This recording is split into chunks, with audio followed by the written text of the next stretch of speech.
emotions. Now, you might be thinking, that sounds great in theory, but how do I actually do it when I'm seeing red? It's all about building a habit, and we're going to explore some practical strategies you can start using today. The first and most accessible technique is what I call the breathe and ground pause. The moment you feel that emotional surge, stop everything. Don't speak, don't type, just stop. Now, take one deep, slow breath. Inhale through your nose for 4 counts.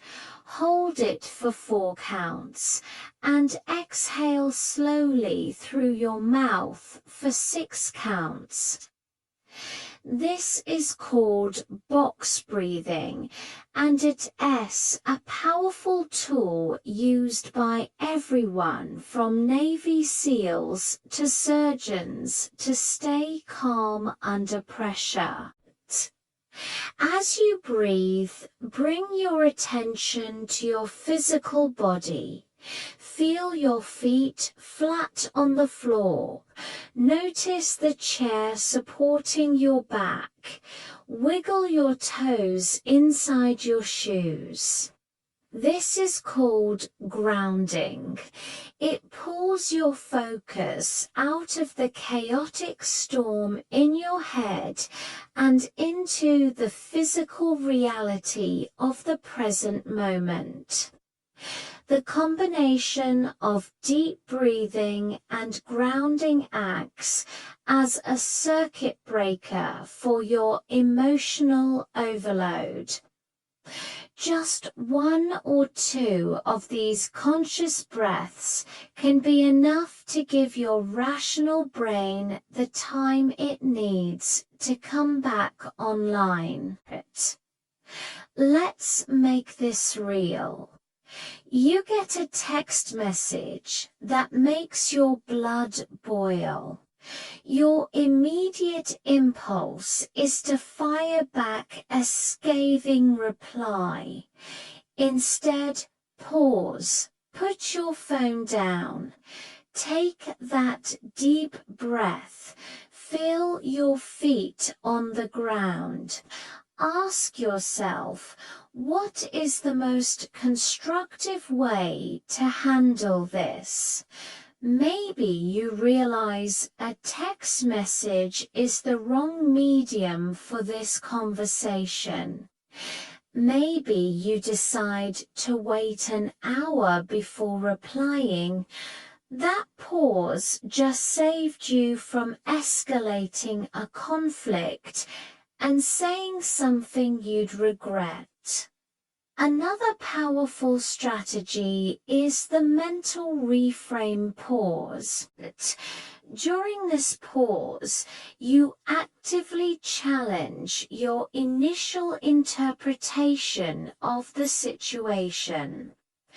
Our emotions are often triggered not by the event itself, but by the story we tell ourselves about the event. For example, if your friend cancels plans, your initial thought might be, "They don't care about me." This story triggers feelings of hurt and rejection. In your pause, ask yourself a few questions. Is that the only possible explanation? Could there be another reason they cancelled? Maybe they're overwhelmed with work, feeling unwell, or dealing with a family issue.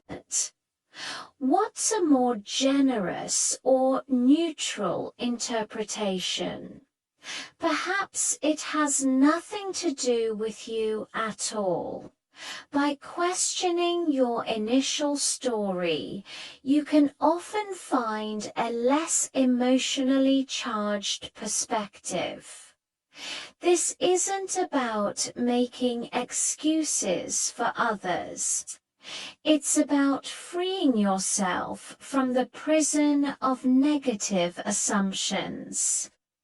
You are taking control of the narrative, which in turn gives you control over your emotional response. A third technique is the physical distance pause. Sometimes the best thing you can do is to literally walk away. If you're in a heated argument, say something like, "I'm feeling overwhelmed right now. I need to take a 5-minute break to clear my head, and then we can continue this conversation." This is not storming off. It's a mature and responsible way to manage your emotions. Go to another room, step outside for some fresh air, or just walk to the water cooler.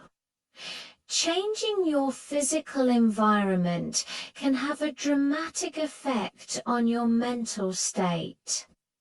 The movement helps to burn off some of the adrenaline, and the change of scenery gives you a fresh perspective. When you return, you'll be in a much better position to communicate calmly and productively. This shows respect for both yourself and the other person, acknowledging that a productive conversation can't happen when emotions are running high. So we have the breathe and ground pause, the mental reframe pause, and the physical distance pause. The key is to practice these when the stakes are low. Don't wait for a full-blown crisis to try them for the first time. Practice when you feel a minor annoyance, like being stuck in traffic or getting a frustrating email. The more you practice, the more natural it will become. You're building emotional muscle memory. Over time, you'll notice a shift. The gap between stimulus and response will start to widen naturally. You'll find yourself less reactive and more intentional. You'll have fewer moments of regret and more moments of pride in how you handled a difficult situation. This is the essence of emotional intelligence. It's important to remember that this journey is about progress, not perfection. There will be times when you still react impulsively, and that's okay. The goal isn't to never feel strong emotions. Emotions are vital data. They tell us what's important to us. The goal is to not let those emotions be the sole driver of your behavior. When you slip up, don't beat yourself up. Instead, use it as a learning opportunity. Ask yourself, what